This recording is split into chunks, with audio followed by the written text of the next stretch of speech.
Bismillahirrahmanirrahim. Assalamualaikum warahmatullahi wabarakatuh. Hai anak-anak solih dan solihah. Apa kabarnya? Mudah-mudahan selalu sehat walafiat ya. Amin. Alhamdulillah berjumpa lagi dengan Ibu Suci di sini. Ibu akan memberikan materi terakhir di kelas 3 pada semester 2 ya. Hari ini kita akan belajar muatan pelajaran IPS, yaitu tentang penggunaan uang sesuai dengan kebutuhan. Inilah standar kompetensi dasar dan tujuan pembelajaran yang akan kita tempuh pada hari ini. Anak-anak, setiap orang memiliki berbagai macam kebutuhan ya. Nah, agar kebutuhan itu dapat terpenuhi, seseorang memerlukan uang untuk mendapatkannya. Jika uang yang dimilikinya terbatas, maka kita harus dapat mengatur penggunaan uang itu dengan baik. Lalu, mengelola uang itu bagaimana sih? Kemudian, bagaimana cara menggunakan uang sesuai dengan kebutuhan? Dan mengapa kita tidak boleh boros dalam menggunakan uang? Simak terus videonya ya. Anak-anak, apakah kalian sering memperhatikan aktivitas berbelanja orang tua kalian? Ayah atau ibu yang sedang berbelanja ke pasar ataupun ke toko. Nah, semua itu menggunakan uang untuk transaksinya ya. Ia juga harus membayar segala kebutuhan rumah tangga dengan uang. Misalnya membayar listrik, membayar tagihan air pam, dan membayar telepon. Nah, kamu pun menggunakan uang untuk menunjang kegiatan sehari-hari, misalnya membayar ongkos angkutan atau jemputan sekolah. Kemudian orang tua kalian juga membayar biaya kebutuhan sekolah kalian ya, seperti SPP, baju seragam, serta membeli alat tulis dan buku pelajaran. Semua uang itu digunakan sebagai alat pembayaran yang sah. Jadi kegunaan uang itu apa sih? Ya, yang pertama, uang dapat digunakan sebagai alat pembayaran yang sah. Yang kedua, uang dapat digunakan sebagai alat tukar. Dan yang ketiga, uang juga dapat ditabung atau disimpan. Lalu mengelola uang itu apa sih? Dan bagaimana mengelola uang yang baik? Ya, kita bahas bersama-sama ya. Mengelola uang adalah mengatur uang agar keberadaannya sesuai dengan fungsinya. Setiap orang memiliki kebutuhan yang bermacam-macam. Dengan menggunakan uang, segala kebutuhan itu dapat terpenuhi. Jika uang yang kita miliki terbatas, maka kita harus pandai mengatur pengeluaran agar tidak melebihi anggaran yang ada. Lalu, bagaimana sih mengelola uang dengan baik itu? Yang pertama di sini, kita membuat rencana anggaran. Dan yang kedua tentunya menabung. Yang pertama, membuat rencana anggaran.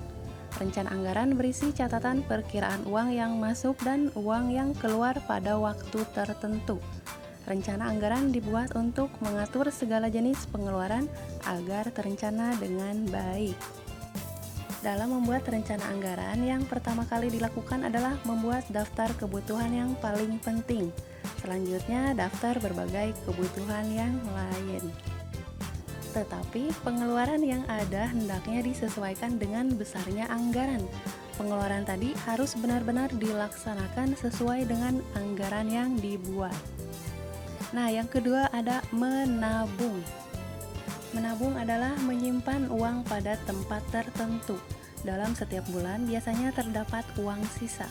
Sebaiknya uang sisa itu disimpan dengan cara ditabung. Menabung dapat dilakukan di rumah, di sekolah, ataupun di bank ya. Menabung yang paling mudah adalah di rumah, karena dapat dilakukan setiap waktu. Biasanya uang yang ditabung pada sebuah celengan. Akan tetapi menabung di rumah tidak ada jaminan keamanan.